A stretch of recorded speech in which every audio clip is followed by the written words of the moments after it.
Hey guys, this is Jatin Agarwal और आज की इस वीडियो में हम जेईई मेंस 2021 के बारे में बात करेंगे कि आने वाले 60 दिनों के अंदर की जो आप लोग हैं कैसे अपनी सब चीज़ों को पूरी कर सकते हैं और सब चीज़ों को एकदम परफेक्टली मैनेज कर सकते हैं। तो बिना ज़्यादा देरी के इस वीडियो को स्टार्ट करते हैं।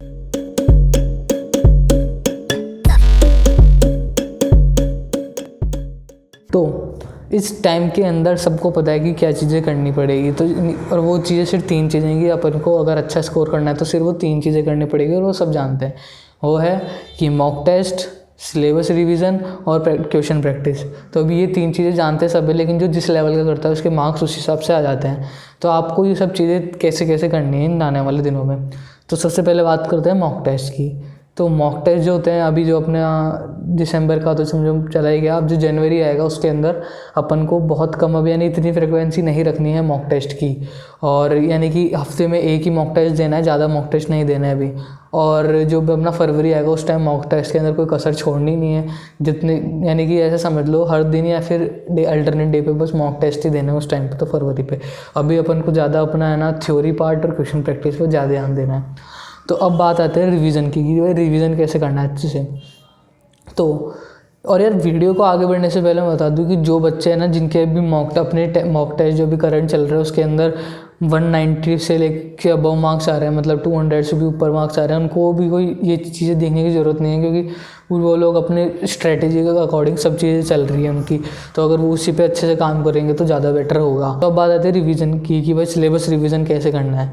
तो यार हर एक आदमी का, जैसे वो टॉपर हो या फिर एकदम बिल्कुल एकदम बिलो एवरेज स्टूडेंट हो, उन सब की है ना 3 तरह के टॉपिक होते हैं। कि एक टॉपिक तो ऐसा होता है कि भाई जो अपन को एकदम बिल्कुल अच्छे से आता है, यानी कि उसकी बस एक बार थ्योरी रिवाइज करनी है, पर जो सारे क्वेश्चन हो जाएंगे। और जो सेकंड तरह का टॉपिक आता है वो ऐसे होते हैं कि जिसके अंदर है ना अपन को थोड़ा थोड़ा समझना पड़ेगा, कि यानी कि थ्योरी में थोड़ी प्रॉब्लम आ रही है, उसको अच्छे से समझ लेंगे तो और रिवाइज कर लेंगे तो अपन क्वेश्चन कर लेंगे। और थर्ड तरह के ऐसे टॉपिक होते हैं जो कि अपन को बिल्कुल भी नहीं आते, यानी कि उसके अंदर एकदम मामला गोल है। तो अब अपन को उनका प्रेफरेंस क्या रखना है कि पढ़ते वक्त ही कौन सा टॉपिक पहले करना है। तो अपन को सबसे पहले क्या करना है, जो अपने ऐसे टॉपिक हैं जो अच्छे से आते हैं, जिनके अंदर सिर्फ रिवीजन की ज़रूरत है, सिर्फ अभी अपन को सबसे पहले उनको निपटाना है। क्योंकि क्या होता है ना, जो चीज़ें अपन को नहीं आ रही ना, उनको करने के चक्कर में अपन कभी कभार जो अपन को आती है वो भी अपन गवा बैठते हैं। तो सबसे पहले क्या करना है, जो अपन को आता है उनको अच्छे से करना है। तो उसके लिए क्या करना है, सबसे पहले आपको उन सब की थ्योरी जो शॉर्ट में आपने कहीं पर लिख रखी होगी तो बहुत ज़्यादा बढ़िया है, अगर नहीं लिख रखी तो आपको है ना जल्दी आपके जो नोट्स होते हैं ना जो आपने बना रखे होंगे, यार ये नोट्स तो बनाए हुए ही होने चाहिए, और नहीं बने हुए तो नेट से कहीं से कबाड़ने पड़ेंगे आपको। तो सबसे पहले जितनी भी थ्योरी होती है उन सबको जल्दी से रिवाइज़ करना है।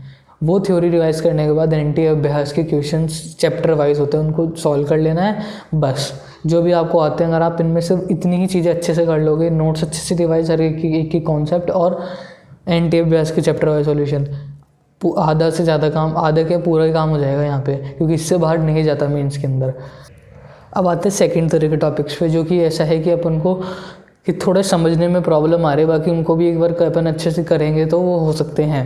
तो अब इन टॉपिक्स के अंदर अपन को क्या करना है ना, कि जैसे कि अपन को सबसे पहले नोट्स तो अपने पढ़ने ही पढ़ने हैं। अगर उनमें कोई प्रॉब्लम आ रही है, कोई कॉन्सेप्ट समझ में नहीं आ रहा, तो टीचर से कांटेक्ट करो। अब अगर आप ऑनलाइन पढ़ रहे हो, टीचर से नहीं बता पा रहे, अपना टाइम नहीं निकाल पा रहे, तो सबसे बेस्ट आजकल तरीका होता है यूट्यूब पे जाओ, जो भी टॉपिक पढ़ना है आपको वो टॉपिक देख लो।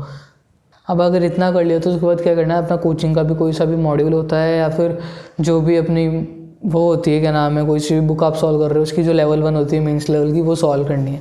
अब यार उसको सॉल्व करते वक्त अपन को है ना एकदम गधों की तरह सॉल्व नहीं करनी कि भाई उसको भाई उसमें 100-200 क्वेश्चन मिल रहे हैं तो वो कर लिए। अब 60 दिन अपने पास इतने चैप्टर हैं, सबके अपन इतने क्वेश्चन तो सॉल्व करेंगे नहीं। तो अपन को करना क्या है कि जैसे कि क्या होता है ना, अब अपन को थोड़ा दिमाग के अंदर सॉल्व करने की कोशिश करनी है। मतलब जैसे कि क्वेश्चन दे रखा है, आपको क्या करना है कि क्वेश्चन दे रखा है, इसके अंदर आपको कि ये देख लेना है कि इसके अंदर अप्रोच क्या लगेगी, कैसे कैसे अपन को जाना है। अपन को पूरा सॉल्व करने की ज़रूरत नहीं है कि मिनिमम से मिनिमम टाइम, और अगर आपके पास सॉल्व क्वेश्चन मिल जाते हैं, सॉल्व क्वेश्चन मिल जाते हैं, तब तो भाई बहुत ज़्यादा मजे हो जाएंगे, क्योंकि उसके अंदर आप देख लो कि कैसे कैसे अप्रोच जानी है। अब आते हैं थर्ड टाइप के टॉपिक्स की, कि भाई जो कि बिल्कुल एकदम डब्बा गोल है, तो उन टॉपिक्स को छोड़ दो। ऐसा मैं बिल्कुल भी नहीं बोलूँगा कि छोड़ना भाई। अगर आप एडवांस की प्रिपरेशन कर रहे हो ना, तो टॉपिक छोड़ना है ना बिल्कुल भी नुकसान वाली बात नहीं होगी। लेकिन अगर अपन मेंस की तैयारी कर रहे हैं ना तो टॉपिक छोड़ना मतलब बहुत बड़ी गलती, चाहे सब कितने ही वीक हो उसके अंदर, लेकिन टॉपिक बिल्कुल भी नहीं छोड़ना है। कि आशीष अरोड़ा सर फिजिक्स गैलेक्सी वाले, उनकी अपन जो रिवीजन चेकलिस्ट है अगर वो सारी देख लोगे ना, क्योंकि अपने मैंने भी जैसे कि पहले तो नहीं करी थी, जब ये लॉकडाउन का टाइम था तब करी थी, वो एकदम बढ़िया चीज़ है कि जो टॉपिक वीक है ना वो सब देख जाओ उनके। क्योंकि क्या होता है ना यार, अगर अपन उनको सिर्फ अगर वो भी याद है कि फॉर्मूले वगैरह उनको अप्लाई कैसे करना है तो भी अपन है ना बहुत अच्छा डिसेंट स्कोर ला सकते हैं। तो इसीलिए कभी कभार क्या होता है ना, अपन कोई ऐसा टॉपिक छोड़ जाते हैं जिससे बहुत ज़्यादा इजी क्वेश्चन आ जाता है पेपर में, फिर जाके बाद में रिग्रेट होता है कि भाई थोड़ा सा पढ़ जाते हैं ना सिर्फ वो फार्मूला तो काम बन जाता। तो इसलिए अपन को वो चीज़ नहीं करनी है, एक भी टॉपिक छोड़ना नहीं है चाहे वो कितना ही वीक हो। तीसरी चीज़ आती है वो आती है कि क्वेश्चन प्रैक्टिस। अब की क्वेश्चन प्रैक्टिस कैसे करनी है? अब यार क्वेश्चन प्रैक्टिस है ना, अब अपन ने जो इससे पहले वाला पॉइंट डिस्कस किया था ना कि हर चैप्टर अपने अपने तरीके से होता है, तो उसके अंदर ही ना क्वेश्चन डिस्कस वाला क्वेश्चन प्रैक्टिस वाला पॉइंट भी आ गया कि जब जैसे जैसे उन तरह के पेपर को प्रिपेयर करोगे वो क्वेश्चन प्रैक्टिस भी होती जाएगी। तो इसके अंदर इतनी ज़्यादा लोड लेने की ज़रूरत नहीं है। जब अपन इतनी चीज़ें कर लेंगे ना सब चीज़ें आराम से निकल जाएंगी, ज़्यादा पैनिक होने की ज़रूरत नहीं है। अब ये तीनों चीज़ें होने के बाद अब कुछ चीज़ें क्या होती है ना अपनी स्पेशलाइज्ड होती है कि भाई वो इन तीनों चीज़ों से अलग होती है जो अपन को कंटिन्यूटी में करनी है इन सबके। सबसे पहली बात इनऑर्गेनिक केमिस्ट्री। इनऑर्गेनिक केमिस्ट्री का अपने जब तक पेपर होगा 22 फरवरी, उससे के अंदर अपन को 2 से 3 बार पूरी इनऑर्गेनिक केमिस्ट्री को रिवाइज़ करना ही करना है। अब इनऑर्गेनिक कैसे रिवाइज़ करनी है? तो सबसे बेस्ट तरीका NCERT पकड़ो, लाइन टू। अब NCERT पकड़ो। अब NCERT पढ़नी कैसी है? अब यार ये सब तरीके तो अपने अपने अलग होते हैं, फिर भी मैं अपना तरीका कभी शेयर कर दूंगा आपको अगर आप बोलोगे तो कमेंट के अंदर। और अब NCERT पढ़ने के बाद क्या करना है, NTA अभ्यास के चैप्टर वाइज क्वेश्चंस, बस काम हो जाएगा। वो सब कर लो अच्छे से, NCERT अच्छे से पढ़ लो 2 से 3 बार, अपना सारा काम यहीं पे ख़त्म हो जाएगा इनऑर्गेनिक केमिस्ट्री का। ये सब चीज़ें अपन को कंटिन्यूटी में रखनी है, जो अपनी चीज़ें चल रही है वो तो है ही, उनके साथ साथ कंटिन्यूटी में रखनी है। दूसरी चीज़, कोई सा भी अपन को वो टॉपिक अभी छेड़ना नहीं है। जैसे समझो कि रोटेशन हो गया, अब रोटेशन से भाई क्वेश्चन आते हैं लेकिन इतने भी ज़्यादा नहीं आते मेंस के अंदर कि भाई 1-2 क्वेश्चन से ज़्यादा नहीं पढ़ते रोटेशन के अंदर, 2 क्वेश्चन मैक्स टू मैक्स होते हैं, उससे ज़्यादा रोटेशन में नहीं पढ़ते। और वो चैप्टर है पहाड़। अब किसी को आता नहीं है ना वो चैप्टर, तो अभी छेड़ने की गलती बिल्कुल भी मत करना, जो बड़े बड़े चैप्टर हैं और आपको बिल्कुल भी नहीं आते।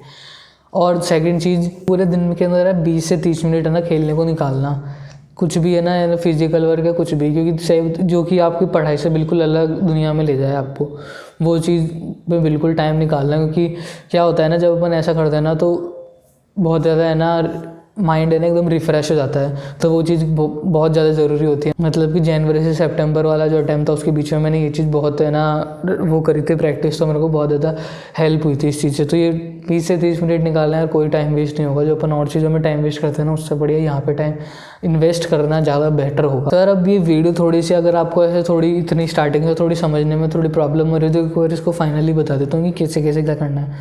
तो सबसे पहले अपन को पता है 3 चीज़ें करनी है। मॉक टेस्ट करना है। मॉक टेस्ट कहाँ कैसे कैसे करना है? अपन को स्टार्टिंग में अभी जनवरी तक अपन को कितने हफ्ते में 1 मॉक टेस्ट देना है, इससे ज़्यादा नहीं देना। इसके अलावा अगर आपको अपन को लग रहा है ना प्रीवियस ईयर क्वेश्चन के as a whole test attempt कर लो बस, इसके अलावा कुछ नहीं करना। सेकेंड चीज़, सिलेबस रिवीजन कैसे करना है? अपन ने बताया 3 तरह के टॉपिक होते हैं आपके, उन तीनों तरीके के टॉपिक को एक करके उनको अपने अपने वे में कैसे कैसे करना है वो सब अपन ने बता दिया। वैसे तो मैंने टाइम स्टैम्प दे रखे हैं पूरी वीडियो के अंदर, आप स्विच करके देख सकते हो अभी भी। और जो तीसरी चीज़ थी वो थी क्वेश्चन प्रैक्टिस, जो कि अपनी सिलेबस को रिवीजन करने में ही कंप्लीट हो चुकी है। और जो बाकी अपन ने बाद में पॉइंट्स डिस्कस करें उनको ध्यान में रखना है।